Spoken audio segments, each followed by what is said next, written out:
Magandang umaga, Pilipinas. Narito ang latest sa lagay po ng ating panahon.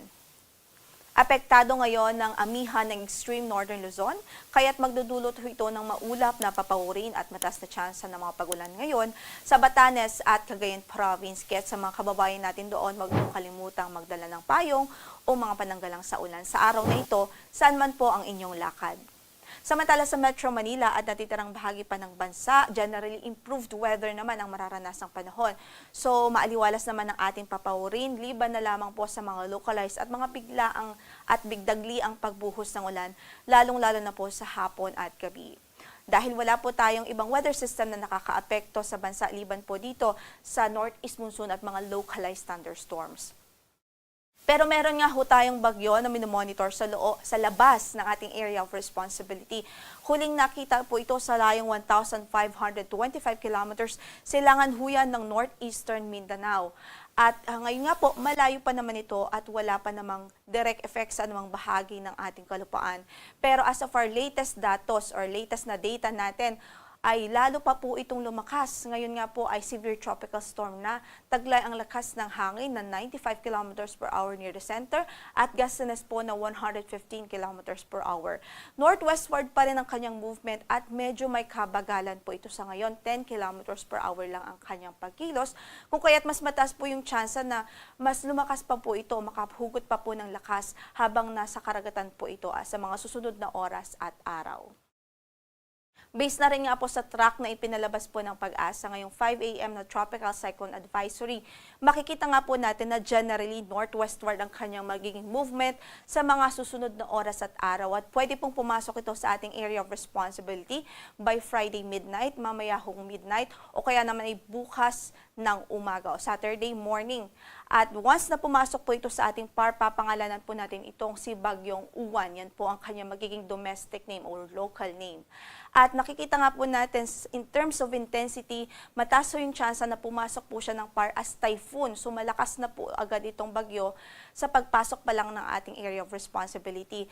At habang nasa Philippine Sea siya sa mga susunod na araw at oras, ay mataas din yung tsansa na further o lalo pa po itong lumakas at pwede pong maging isang super typhoon habang nasa Philippine Sea siya bago pa man maglandfall sa atin.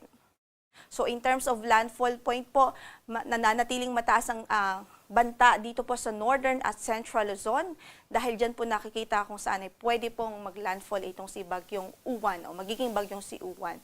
Pero kailangan po nating alalahanin na as long as nakapaloob po ang inyong lugar sa tinatawag po nating probability cone ay ibig sabihin posible pa rin hong dumaan sa inyo ang sentro mismo ng magiging Bagyong si Uwan. At bukod dyan, kailangan din po nating alalahanin na hindi po tayo pwede na mag-focus lamang sa landfall point dahil kung makikita nga po natin, napakalawak ng diametro nitong bagyo. Yung kanyang radius nag-extend po up to 400 kilometers from the center. So kung ipoproject po natin ito habang lumalapit sa ating landmass, halos buong Luzon at malaking bahagi ng Visayas ang apektado nitong bagyo. So expect po natin, meron tayong itataas na mga signal sa halos buong Luzon at malaking bahagi ng Visayas sa mga susunod na araw. At magtataas po tayo ng signal as early as mamaya o kaya naman ay bukas ng umaga sa eastern section ho ng Luzon at eastern section ng Visayas. Kaya't patuloy tayong mag-antabay sa magiging updates ng Pag-asa, matinding paghahanda ang ating iminumungkahi sa ating mga kababayan, lalong-lalo na sa magiging maapektuhan ng mga lugar.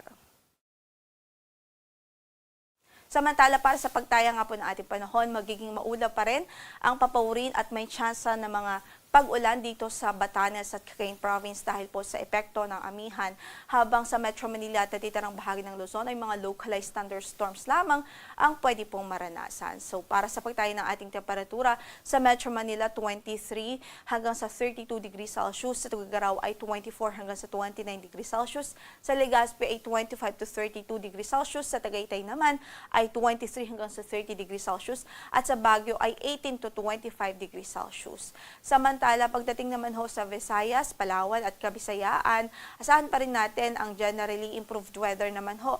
May mga isolated lang na mga pag-ulan, posibleng mga panandaliang buhos, especially po sa hapon at gabi. Sa pagtayo ng ating temperatura sa Cebu, 24 to 31 degrees Celsius, 26 to 32 degrees Celsius naman sa Iloilo, 26 to 32 sa Tacloban, 25 to 32 sa Puerto Princesa, 25 to 32 sa Calayan Islands, sa Cagayan de Oro ay 25 to 31 degrees Celsius, sa Davao ay 25 to 33 degrees Celsius, habang sa Zamboanga ay 24 to 33 degrees Celsius.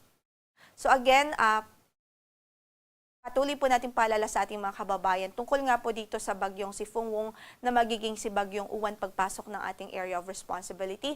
Yung tropical cyclone signal number 1 ay pwede na pong itaas sa eastern portion ng Luzon at eastern Visayas as early as this evening or tomorrow morning. At based po sa intensity forecast, the highest signal na pwede po nating itaas kung maging super typhoon po ito bago maglandfall ay signal number 5 o tropical cyclone wind signal number 5.